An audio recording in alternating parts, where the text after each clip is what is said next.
வாக்காளரை சேர்க்க வேண்டும் என்பதற்கு அவர்களுக்கு கைவந்த கலை. அப்படிப்பட்ட நிலையெல்லாம் மாற்றி அமைக்க வேண்டும் என்பதற்கு தான்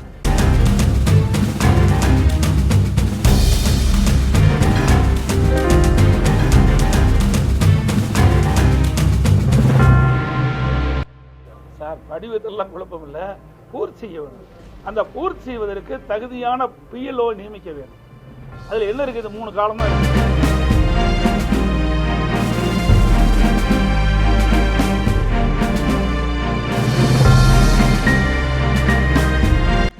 இடங்களில் முன்னிலை வைத்து மிகப்பெரிய வெற்றி பெற உள்ளது.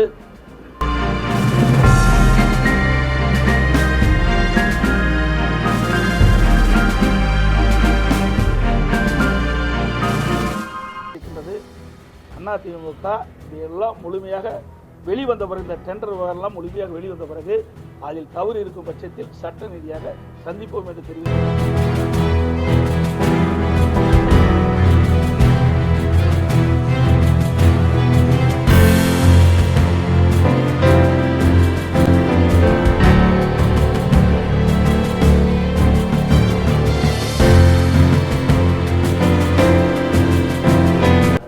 சட்டமன்ற பொது தேர்தல் 2 கட்டங்களாக நடைபெற்று இன்றைய தினம் வாக்கு எண்ணிக்கை நடைபெற்றுக் கொண்டிருக்கிறது.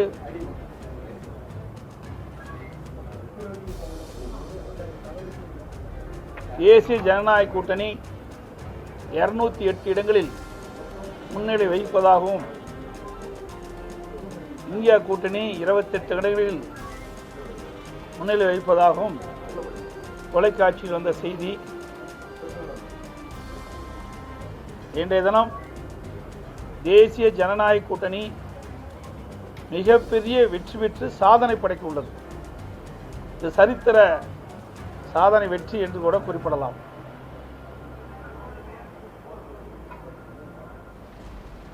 இந்திய கூட்டணியைச் சேர்ந்தவர்கள் பீகார் தேர்தலுக்கு முன்பாக எவ்வளவு விமர்சனங்களை வைத்தார்கள். SIR நடைபெறுகிறது ஒரு மோசடி என்றெல்லாம் குற்றம் சுமத்தினார்கள். SIR பணி என்பது உண்மையான வாக்காளர்கள் தேர்தலிலே அவர்கள் பங்கு பெற வேண்டும் என்ற அடிப்படையில் தான் SIR பணி மேற்கொள்ளப்பட்டது. ஆனால் இந்திய கூட்டணியைச் சேர்ந்த கட்சிகளெல்லாம் திமுக உட்பட பல்வேறு விமர்சனங்கள் செய்யப்பட்டன. அதையெல்லாம் மீறி இன்றைய தினம் தேசிய ஜனநாயக கூட்டணி சுமார் 208 இடங்களில் முன்னிலை வைத்து மிகப்பெரிய வெற்றி பெற உள்ளது. இதிலிருந்து தெரிய வருவது, உண்மையான வாக்காளர்கள் வாக்காளர் பட்டியலில் இடம்பெற வேண்டும் என்று மக்கள் விரும்புகின்றார்கள். அதேபோல தமிழகத்தை பொறுத்த வரைக்கும் இந்த SIR பணி தேர்தல் ஆணையம் அறிவிக்கப்பட்ட உடனேயே திமுக கூட்டணியில் அங்கம் வகிக்கின்ற கட்சிகள் அனைத்துமே இதை எதிர்த்தன. அதற்கு காரணம், பல ஆண்டுகளாக வாக்காளர் பட்டியலில் இறந்தவருடைய பெயர்கள் தொடர்ந்து இடம்பெற்று வந்தன. அதோடு நகர பகுதியிலே, மாநகராட்சி, நகராட்சி, பேரூராட்சி பகுதியிலே வசிக்கின்றவர்கள் அந்த பகுதியிலிருந்து வேறொரு இடத்திற்கு குடிபெயர்கின்றார்கள். அப்படி குடிபெயர்களுடைய வாக்காளர்களும் அந்த வாக்காளர் பட்டியலில் இடம்பெற்று வந்தனர். அதையெல்லாம் SIR பணி மேற்கொள்கின்ற பொழுது இறந்தவர்கள், குடிபெயர்ந்தவர்கள், போலி வாக்காளர்களை கண்டறிந்து அவையெல்லாம் நீக்கப்பட்டு ஒரு உண்மையான நேர்மையான வாக்காளர் பட்டியலை தயாரிக்கப்பட்டு அதன் மூலமாக தேர்தல் நடைபெற்றால் ஒரு நியாயமான தேர்தல் நடைபெறும். அதைத்தான் நாங்கள் குறிப்பிட்டோம். SIR பணி என்பது மிக முக்கியம். 21 ஆண்டு காலமாக இந்த SIR பணி மேற்கொள்ளவில்லை. இதற்கு முன்பு 8 முறை SIR பணி மேற்கொள்ளப்பட்டிருக்கின்றன.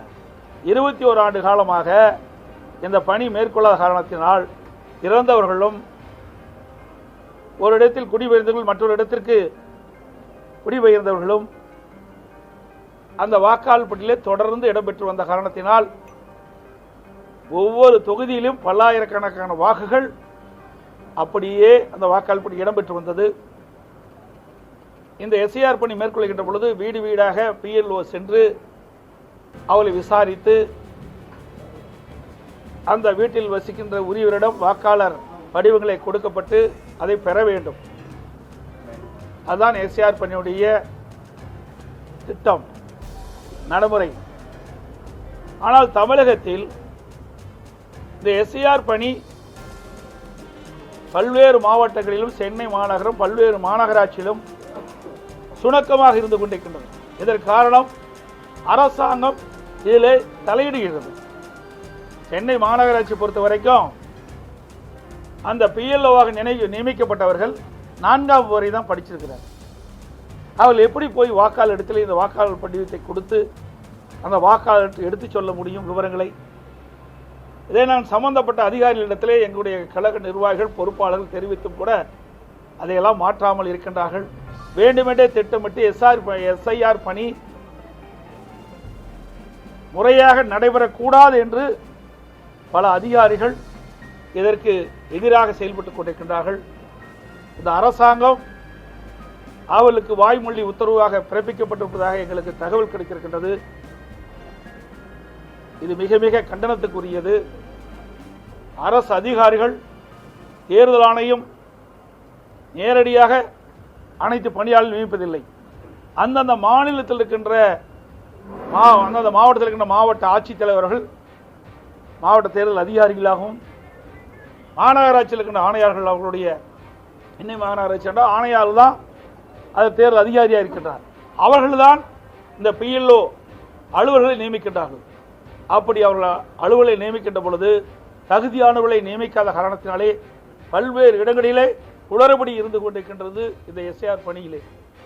ஆக இனிமேலாவது தேர்தல் ஆணையம் விழிப்போடு இருந்து செயல்பட்டு எந்தெந்த மாநகராட்சியிலே எந்தெந்த மாவட்டத்திலே இப்படி எஸ்ஐஆர் பணிக்கு முரண்பாடாக செயல்படுகிறார் என்பதையெல்லாம் கண்டறிந்து உண்மையான வாக்காளர் பட்டியலில் இடம்பெறுவதற்குண்டான நடவடிக்கை மேற்கொள்ள வேண்டும் என்று இந்த செய்தி தொலைக்காட்சியின் வாயிலாக கேட்டுக்கொள்கிறேன்.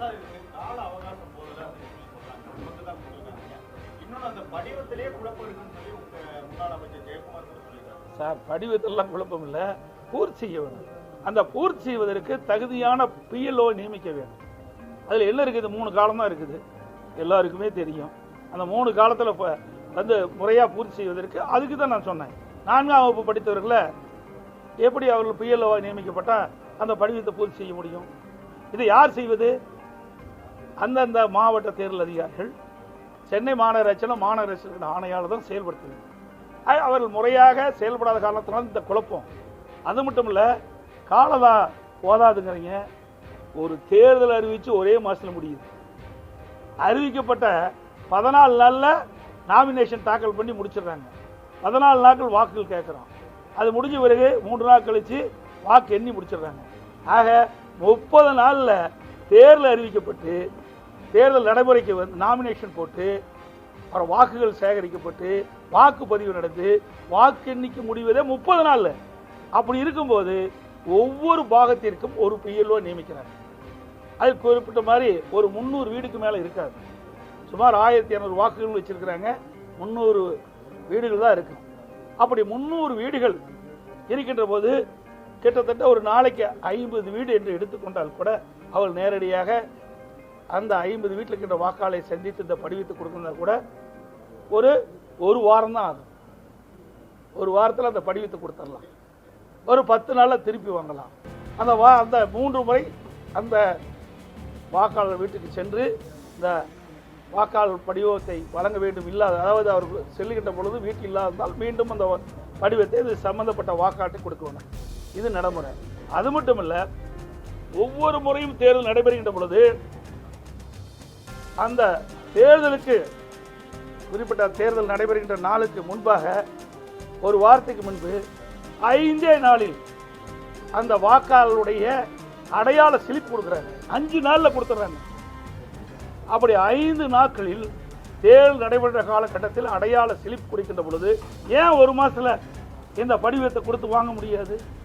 அதை திட்டமிட்டு வேண்டும் என்றே அவதூறு பிரச்சாரத்தை பரப்பி வராங்க. சென்னை மாநகராட்சி மற்றும் பல்வேறு மாவட்டங்களில் இருக்கின்ற சட்டமன்ற தொகுதியில் குறைஞ்சபட்சம் எடப்பாடி இருந்தால் 5600 பேர் இறந்தவர்கள் மட்டும் தொடர்ந்து வாக்காளர் பட்டியலில் பெற்றுவாங்க. எங்களுடைய கழகத்தின் சார்பாக இந்த எஸ்ஐஆர் வருவதற்கு முன்பாகவே அதை இறந்தவர்கள் வாக்காளர் பட்டியலில் இறந்தவர்களை வாக்காளர் பட்டியலில் விடுவிக்க வேண்டும். அதோட இரட்டை வாக்காளர் 2 இடத்தில் வாக்காளர் தான் அவருடைய பெயர். குடி நகரத்திலிருந்து அந்த வீட்டிலிருந்து வேறு வீடுக்கு மாறி போய் பல ஆண்டு இருந்தால் அவருடைய பெயர். அதோட போலி வாக்காளர் இதையெல்லாம் கண்டறிந்து முறையாக மாவட்ட ஆட்சித்தலைவருக்கு சுமார் 10,000 பேர் எடப்பாடி சட்டமன்ற தொகுதியில் மட்டும். இப்படி சேலம் மாவட்டத்தில் ஒவ்வொரு சட்டமன்ற தொகுதியிலும் பல்லாயிரக்கணக்கான வாக்காளர் இருக்கிறாங்க. அது மட்டும் இல்லை, சென்னை மாநகராட்சியில் ஒவ்வொரு சட்டமன்ற தொகுதியிலும் பல்லாயிரக்கணக்கான வாக்குகள் இப்படி இறந்தவர்கள் பட்டியலில் இருக்கின்றார்கள். பல ஆண்டுகளாக குடிபெயர்ந்தவர்களுடைய பெயர் அந்த வாக்காளர் பட்டியலில் இருக்கின்றது, போலி வாக்காளர்கள் இருக்கிறது. இதையெல்லாம் நீக்க வேண்டும் என்று பல முறை அனைத்து இந்திய அண்ணா திராவிட முன்னேற்ற கழகத்தின் சார்பாக இந்த எஸ்ஐஆர் வருவதற்கு முன்பாகவே சம்பந்தப்பட்ட தேர்தல் அதிகாரிக்கு கொடுத்தோம். அவர் நீக்கவில்லை. அதனால் நாங்கள் நீதிமன்றம் சென்றோம். சென்னை உயர்நீதிமன்றம் சென்று ஆர்கே நகரில் சுமார் 31,000 வாக்குகள் நீக்கப்பட்டது. கரூரில் 10,000 வாக்குகள் நீக்கப்பட்டிருக்கிறது. அதோட இப்போ டி நகரில் பல்லாயிரக்கணக்கான வாக்குகள் இறந்தவர்கள் குடிபெயர்ந்தவர்கள் அதோட இரட்டை வாக்காளர் இருப்பதையெல்லாம் கண்டறியப்பட்டு நீதிமன்றத்தில் வழக்கு தொடர்ந்தோம். அப்போ தேர்தல் ஆணையம் இந்த எஸ்ஐஆர் பணி மேற்கொள்கின்ற பொழுது இதையெல்லாம் கவனத்தில் எடுத்துக்கொண்டு இறந்தவர்களும் குடிபெயர்ந்த மாற்று இடத்தில் குடிபெயர்ந்தவர்கள் இரட்டை வாக்காளர் தான் நீக்கன்னு சொல்லியிருக்காங்க. இப்படி பல்லாயிரக்கணக்கான வாக்குகள் இதில் இடம்பெற்றிருக்குது. தேர்தல் வருகின்ற பொழுது இதையெல்லாம் பயன்படுத்தி திமுக வேட்பாளருக்கு ஆதரவாக கள்ள ஓட்டு போடுவது, திருட்டு ஓட்டு போடுவது, அதுதான் அதிர்ச்சி அடைஞ்சிருக்கிறார். ஆகவே எஸ்ஐஆர் பணி முழுமையாக நிறைவேற்றப்பட்டு விட்டால் இந்த இறந்தவர்கள் வாக்கு நீக்கப்பட்டு விடுவார்கள். அதில் முறைகேடாக இருக்கிற வாக்காளர் பட்டியலிருந்து வெடித்து விடுவார்கள். அதனால திருட்டு ஓட்டு போட முடியாது. இன்றைக்கு சென்னை மாநகராட்சி தேர்தல் நடந்தது. சென்னை மாநகராட்சி தேர்தல் நடைபெற்றுக் கொண்டிருக்கின்ற பொழுது கள்ள ஓட்டு போட முயற்சியின்றவரை திமுக நிர்வாகியை எங்களுடைய முன்னாள் அமைச்சர் திரு ஜெயக்குமார் அவர்கள் பிடித்து காவல்துறை ஒப்படைத்தார். அந்த திருட்டு ஓட்டு பிடித்து போட வந்தவரை பிடித்து கொடுத்ததற்காக அவரை 15 நாள் சிறையில் அடைத்தாங்க. அப்படிப்பட்ட நிகழ்வுகளெல்லாம் வருகின்ற சட்டமன்ற தேர்தலில் நடைபெறக்கூடாது என்பதற்குத்தான் எஸ்ஐஆரை நாங்கள் ஆதரிக்கிறோம். பொதுமக்கள்கிட்ட முறைகேடு இருக்கு, அது சட்டவிரோதமா ஆட்சிக்கு வரதுக்காக தேர்தல் கையாளுறாங்கன்னு பொதுமக்கள் மத்தியில திமுக சொன்னாங்க. ஆனா நீதிமன்றத்துல போயிட்டு இது வந்து காலதாமதம் வருது, இன்னொரு வருவாய்த்துறை அதிகாரிகள் மழைக்காலங்களை பணியாற்றணும் அப்படின்னு அங்க ஒரு கருத்து இங்க ஒரு கருத்து இரட்டை கருத்து சொல்றாங்க. அது எப்படி பாக்குறீங்க? இதை எப்படியாவது நிறுத்த வேணும். அதுக்கு பல்வேறு காரணங்களை கற்பிக்கின்றார். ஆனா ஏற்கனவே நான் விளக்கமா சொல்லிட்டேன், 1 மாதம் போதுமான காலம். ஏன்னா ஒவ்வொரு பாகத்திற்கும் ஒரு பிஎல்ஓவை நியமிச்சிருக்காங்க. அவர்கள் வீடு வீடாக சென்று இந்த படிவத்தை வாக்காளர் படிவத்தை கொடுத்து பூர்த்தி செய்து வாங்குறாங்க. இதில் என்ன பிரச்சனை இருக்குது சார்? அதுக்கு தாங்க அதுலதான் நிறைய குளறுபடி இருக்குது. இவர்களே கையெழுத்து போட்டு கொடுத்துறாங்க திமுக காரங்க. இதை கைவந்த கலை ஆகி போச்சு. எப்படி முறைகேடாக வாக்காளர் பட்டியலை வாக்காளரை சேர்க்க வேண்டும் என்பதற்கு அவர்களுக்கு கைவந்த கலை. அப்படிப்பட்ட நிலையெல்லாம் மாற்றி அமைக்க வேண்டும் என்பதற்கு தான் இந்த எஸ்ஐஆர் பணி முழுமையாக நேர்மையாக நடைபெற வேண்டும் என்பதற்கு தான் இதையெல்லாம் கொடுத்துருக்கிறாங்க. எப்படி சதிங்கிற எப்படி சதி எப்படி செய்ய முடியும்? வாக்காளர் பட்டியல் போட்டால் தாங்க செய்யக்கூடிய வாக்காளரில் எடப்பாடி ஒரு எல்லா ஊரில் எடப்பாடின்னு வச்சுருக்கேன். ஒரு பாகம் இருக்குது, அதில் எவ்வளோ வாக்காளர் இருக்கிறாங்க. அந்த வாக்காளர் தானே ஓட்டு போட முடியும். அதில் எங்கே போய் சதி இருக்குது? அவளுக்கு பின்னடைவு வந்தால் சதியும்பாங்க, ஜெயிச்சா நல்லா இருக்குமாங்க. ஏங்க ரைட்டு 68 இப்போ நான் சென்னை மாநகராட்சியில் ஒரு தொகுதி மட்டும் சொன்னேன். ஒவ்வொரு தொகுதியிலும் 50,000 வாக்கு இருக்கு. சென்னை மாநகராட்சியில் ஒவ்வொரு சட்டமன்ற தொகுதியிலும் சுமார் 50,000 வாக்காளர்கள் இறந்தவர்கள், பல ஒரே இடத்தில் குடியிருந்து வேறு இடத்திற்கு மாறியவர்கள், இரட்டை வாக்காளர்கள், இப்படி சுமார் 50,000 வாக்கு இருக்குதுங்க. அதுக்கு தான் உதாரணமாக சொன்னேன். ஆர்கே நகரில் பல முறை நாங்கள் முயற்சி செஞ்சு சம்பந்தப்பட்ட தேர்தல் அதிகாரிகள்கிட்ட அதையெல்லாம் நீக்க வேண்டும் என்று முறையாக பட்டியலிட்டு புள்ளி விவரத்தோடு கொடுத்தோம், ஆதாரத்தோடு கொடுத்தோம். நீக்கல. பிறகு நீதிமன்றம் போனோம். நீதிமன்றம் போகாட்டி தான் நீதிமன்றம் ஆணைப்பு தீர்ப்பு கொடுத்து இதையெல்லாம் அவள் கொடுக்கப்பட்டது சரியா தவறா என்று ஆய்வு செய்து நடவடிக்கை எடுக்க வேண்டும் என்று தீர்ப்பு வழங்கிய பிறகு அதை சம்பந்தப்பட்ட அதிகாரிகள் வீடு வீடாக சென்று 31,000 வாக்குகள் நீக்கப்பட்டாங்க. இன்னும் 14,000 வாக்குகள் நீக்கப்படாமல் இருக்கு. ஒரு தொகுதியிலிங்க 45,000 ஓட்டுனா அப்புறம் ஏன் 60,000 பேர் 60 லட்சம் பேர் வராது?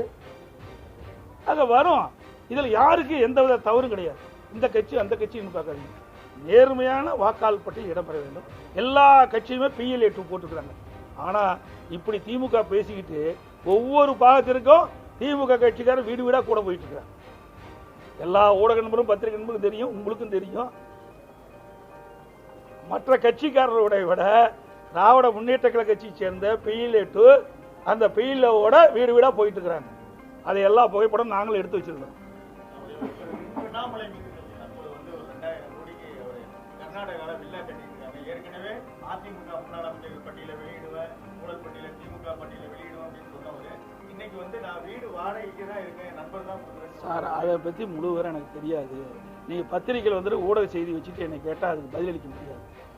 400 கோடி மின்மாற்றி கொள்முதல் தொடர்பாக புகார் வெளியாகி 30 நாளைக்கு மேலே ஆயிடுச்சு. நீதிமன்றத்தில் இருக்குது. நீதிமன்றத்தில் அந்த வழக்கு இருக்குது.